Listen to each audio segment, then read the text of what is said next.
Hello बच्चों, आज states of matter का एक और लेक्चर लेके आए हैं। कल मैंने आप लोगों को आइडियल गैस इक्वेशन के बारे में बता दिया था। आज उससे रिलेटेड कुछ क्वेश्चंस करवाए जाएंगे। उससे पहले बॉयल्स लॉ, चार्ल्स फ्लूइड से रिलेटेड और कुछ न्यूमेरिकल्स करवाए जाएंगे। बेसिकली आज जो भी अब तक थियरी पढ़ाई है उससे रिलेटेड न्यूमेरिकल्स आप लोगों को सॉल्व करवाए जाएंगे। तो इसका सबसे पहला न्यूमेरिकल जो है वो है एक्सरसाइज का क्वेश्चन नंबर 5.4। क्वेश्चन नंबर 5.4 क्या बोलता है? एट 0 डिग्री सेल्सियस टेम्परेचर जो दे रखा है 0 डिग्री मतलब 273 केल्विन, ठीक है। Density of certain oxide of a gas is 2 बार। डेंसिटी दे रखी कोई ऑक्साइड की, मुझे नहीं पता, which is sorry density of a gas certain oxide. Pressure दे रखा है, देखो यूनिट से पता चलेगा कि क्या है। प्रेशर दे रखा है आप लोगों को 2 बार। और डाई नाइट्रोजन की बात की है सिमिलरली कि दोनों की डेंसिटी बराबर है, और यानी कि इसकी डेंसिटी और इसकी डेंसिटी के आपस में बराबर। डाई नाइट्रोजन का प्रेशर दे रखा है आप लोगों को 5 बार दे रखा है, ठीक है। और आप लोगों को डाई नाइट्रोजन, देखो डाई नाइट्रोजन मतलब M2 होता है, तो मॉलिक्यूलर मास ऑफ N2 कितना होगा? 28। ऑक्सीजन वाले में मुझे नहीं पता कौन सा ऑक्साइड है। और what is the molecular formula of oxide?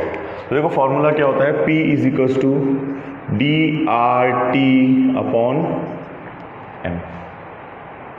Ideal gas equation में PV is equals to NRT अपन ने जहाँ पे सॉल्व किया था वहाँ क्या सॉल्व किया था? P is equals to DRT upon M, यही तो था। तो पहले वाली इक्वेशन में प्रेशर, देखो प्रेशर उसमें बोल रखा है। अच्छा, कौन कौन सी चीज़ें कॉमन है? D कॉमन है, R कॉमन है, T कॉमन है। तो उसको मैं लिखता हूँ PM इज इक्वल्स टू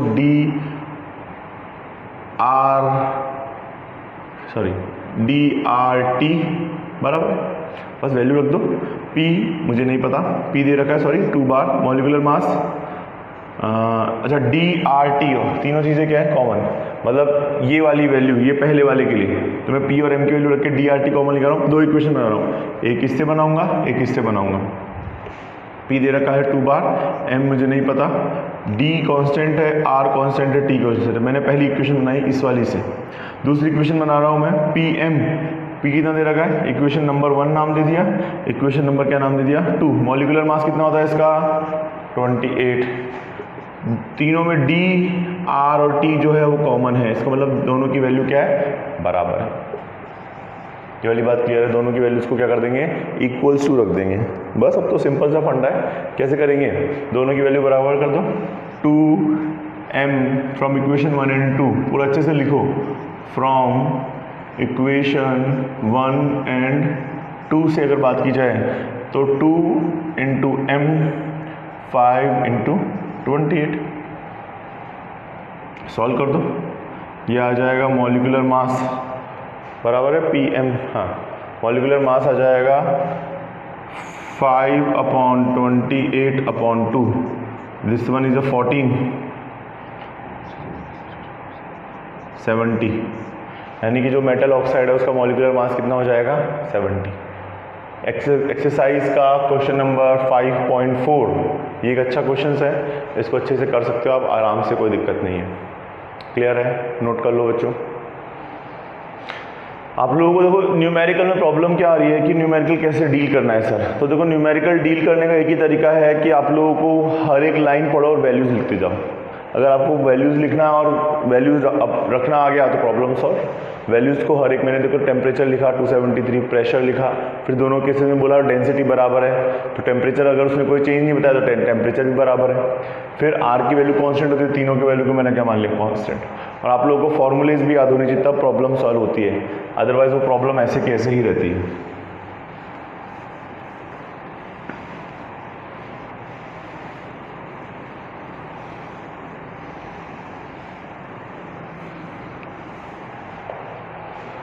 आगे देखो, next question please.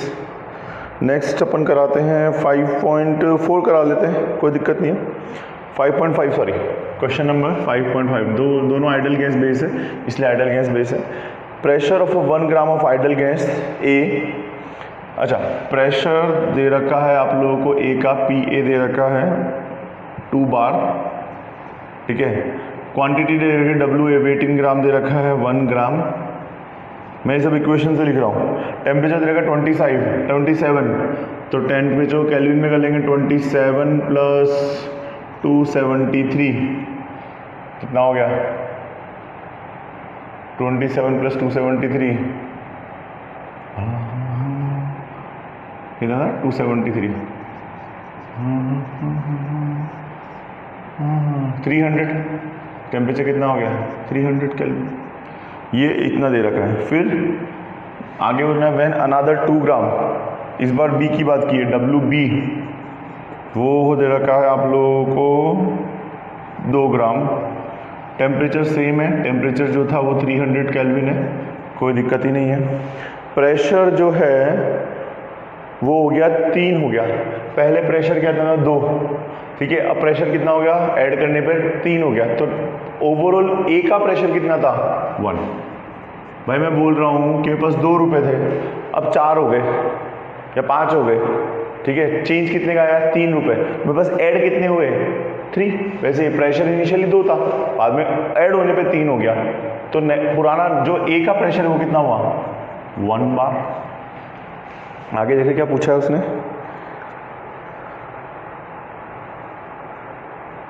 What is the relation between molecular mass of A and M, MA एंड MB में क्या रिलेशन है, क्या रिश्तेदारी है, वो निकालनी है अपन को। सिंपल सा फंडा, PV इजिकल्स टू, देखो P इजिकल्स टू होता है, अच्छा वॉल्यूम सेम लेंगे क्योंकि उसने कोई फ्लास्क चेंज नहीं किया उसी में, भाई मैंने उसी क्लास में 10 बच्चों को और ऐड कर दिया तो प्रेशर मेरा 2 से 4 हो गया, तो वॉल्यूम तो फिक्स रहा, प्रेशर इंक्रीज हो गया, कोई वॉल्यूम की बात नहीं की, इसका मतलब वो फिक्स है।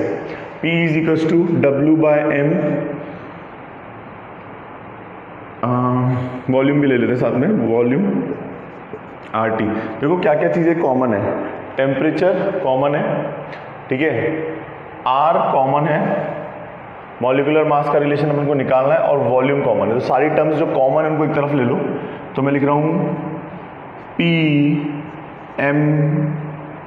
PA/MA इजिकल्स टू RT और V, ये तीनों चीज़ें क्या है कॉमन है, मैंने तीनों कॉमन टर्म्स को एक साथ ले लिया, ये इक्वेशन 1 आ गई। इक्वेशन 1 में वैल्यू भी रख देते हैं, PA की वैल्यू दे रखी है 2 बार, मॉलिक्यूलर मास ये मुझे निकालना है, और W दे रखा है 1 ग्राम, इजिकल्स टू RT/V, इनको कॉमन ले लो, पहले वाले जैसा ही है इक्वेशन, इसको एक काम करो, इसको इक्वेशन 1 नाम दे दो। सिमिलरली अब दूसरी इक्वेशन बनाए, PB, इसके लिए क्या हो जाएगा PB/MB/WB इजिकल्स टू RT/V, यही होगा। PB सॉरी यहाँ पे PB आएगा ना, PB आएगा, PB की वैल्यू 1, मॉलिक्यूलर मास मुझे निकालना है, रिलेशन निकालना है, और वेट इन ग्राम जो दे रखा है वो 2 दे रखा है, RT/V, इक्वेशन 2। इक्वेशन 1 और 2 को इक्वेट कर दो, दोनों की वैल्यू को बराबर कर देंगे, तो क्या जाएगा 2 × MA/1, दोनों की वैल्यू को बराबर, और 1 × MB/2, ठीक है, बस क्रॉस मल्टीप्लाई कर दो, तो क्या आ जाएगा MB इजिकल्स टू क्या आ रहा है 4MA, ये रिलेशन आ गया मॉलिक्यूलर मास में, नोट कर लो। MB इजिकल्स टू क्या हो गया आप लोगों का, मैं चेक कर लेता हूँ, MB इजिकल्स टू आ रहा है 4MA, बराबर है, MB इजिकल्स टू आप लोगों को क्या आ गया 4MA। क्वेश्चन समझ में आया, इस तरह क्वेश्चंस को कैसे करना है, वैल्यूज़ को इक्वल रख के और सिंपली क्या करना है आप लोगों को मैथमेटिकली सॉल्व करना है, दैट्स इट, और कोई नई बड़ी बात नहीं है, सिंपल सा न्यूमेरिकल, सिंपल सा कॉन्सेप्ट, सिंपल सी थियरी। क्या किया, पहले मैंने क्वेश्चन से वैल्यू रखी, प्रेशर, वेट इन ग्राम, टेम्परेचर, कहानी खत्म। उसने बोला कि प्रेशर क्या हो गया, अब मैंने B ऐड किया तो उसमें प्रेशर क्या हो गया 3 हो गया, तो मैंने 3 - 2 1 कर लिया, मतलब PB का प्रेशर जो है वो 1 है। फिर WA की बात की जाए, वेट इन ग्राम क्वेश्चन में दे रखा है 2 ग्राम, और टेम्परेचर मैंने किया PV इजिकल्स टू nRT, जो कॉमन टर्म्स है, RT/V कॉमन है, RT/V कॉमन है, PA/MA को एक तरफ लिया, PA/MA को एक तरफ लिया, दोनों को क्या कर दिया, जो कॉमन टर्म्स है वो बराबर है, दोनों को क्या कर दिया, इक्वेशन 1 और 2 को इक्वेट कर दिया, न्यूमेरिकल सॉल्व। एक और क्वेश्चन करते हैं,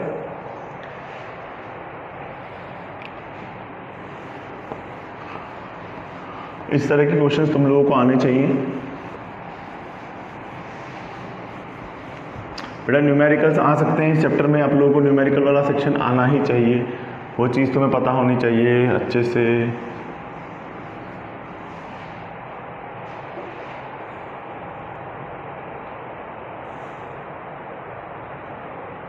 नेक्स्ट आता है 5.1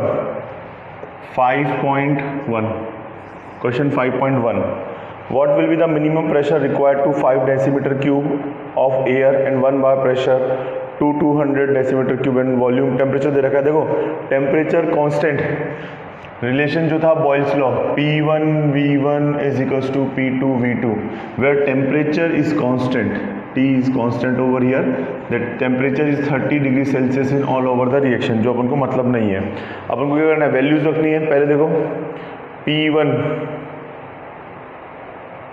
what will be the minimum pressure, wait pressure दे रखा है। देखो आप लोग को P1 दे रखा है 500 decimetre cube, 1 decimetre cube is equals to 1 litre, 1 decimetre cube is equals to 1 litre. Volume इसने लीटर ना देके डेसीमीटर क्यूब दे दिया ताकि आप कंफ्यूज हो जाए और कुछ नहीं है। 500 डेसीमीटर मल्टीप्लाई बाय एयर का प्रेशर दे रखा है 1, P2 की वैल्यू आपको पता नहीं है, P2 की वैल्यू निकालनी है और वॉल्यूम दे रखा है 200, कुछ है ही नहीं इसके अंदर। 20 से 20 cancel, P2 is equals to कितना आ जाएगा, ये कैंसिल करेंगे तो आ जाएगा 2.5 बार, खत्म। सिंपल सा न्यूमेरिकल, सिंपल सा कॉन्सेप्ट। एक्सरसाइज का क्वेश्चन नंबर 5.1 नोट कर लो, एक बार सब जने अच्छे से नोट कर लो ताकि किसी को डाउट हो तो पूछ लो।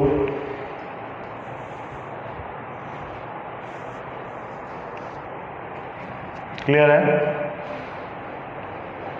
ओके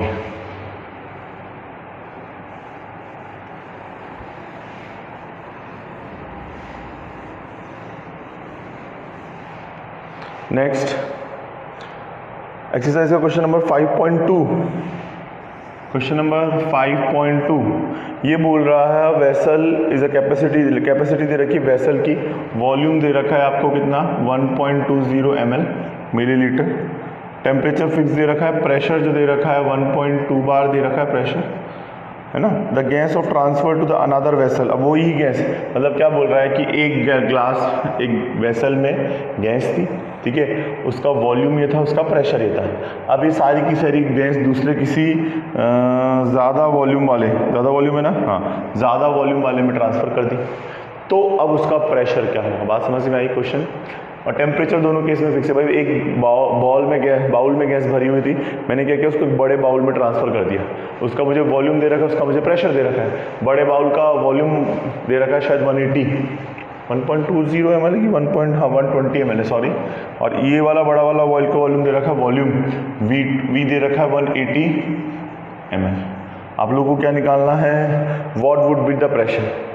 सीधा रिलेशन है P1 V1 equals to P2 V2, P1 V1 is equals to P2 V2। P1 दे रखा है 1.2, वॉल्यूम दे रखा है 120, P2 दे रखा है, ये मुझे निकालना है, और V2 दे रखा है 180। 0 से 0 सॉल्व कर लेंगे, ये आप लोगों के P2 इज इक्वल्स टू आ जाएगा 1.2 इंटू 12 डिवाइड बाई 18, तो ये हो गया 6 2 ज़ा 12, 6 3 ज़ा और 3 4 ज़ा 0.4। दिस प्रेशर P2 इज 0.8 बार। और देखो प्रैक्टिकल अगर बात की जाए तो अगर गैस का वॉल्यूम बढ़ेगा तो प्रेशर क्या होगा। देखो वॉल्यूम क्या था, प्रेशर और वॉल्यूम, अपना बॉयल्स लॉ क्या है कि pressure is inversely proportional to volume, कि अगर गैस का प्रेशर बढ़े वॉल्यूम बढ़ेगा तो प्रेशर क्या होगा, ऑटोमेटिकली क्या होगा, रिड्यूस होगा। देखो 1.25, 1.2 और 0.8 ऑलमोस्ट जिस रेशो में बढ़ा उसी रेशो में ये क्या हो जाता है, रिड्यूस हो जाता है। क्लियर है? आई hope this point is clear for all of you. मैंने आप लोगों को आइडल गैस इक्वेशन से रिलेटेड वैल्यूज करवा दी हैं कि आइडल गैस में जनरली डेंसिटी वाला ज़्यादा न्यूमेरिकल ऑब्जर्व किया जा रहा है। बॉयल्स लॉ में आप लोगों को क्या ऑब्जर्व किया जाएगा, टेम्परेचर कांस्टेंट। चार्ल्स लॉ में क्या करे जाएंगे, प्रेशर कांस्टेंट, ठीक है। और गेल-विशक लॉ में क्या करे जाएंगे, पीवीटी, प्रेशर और टेम्परेचर, वॉल्यूम कांस्टेंट। इन सब के ग्राफ मैंने आप लोग को बता दिए, और ये न्यूमेरिकल्स भी मैंने एक्स्ट्रा थे मॉड्यूल एक्सरसाइज के, वो मैंने आपको करवा दिए। I hope this point is clear for all of you. आज के लिए इतना ही बहुत है बच्चों। Thank you from my side, all the best, bye bye, take care, God bless you, thank you.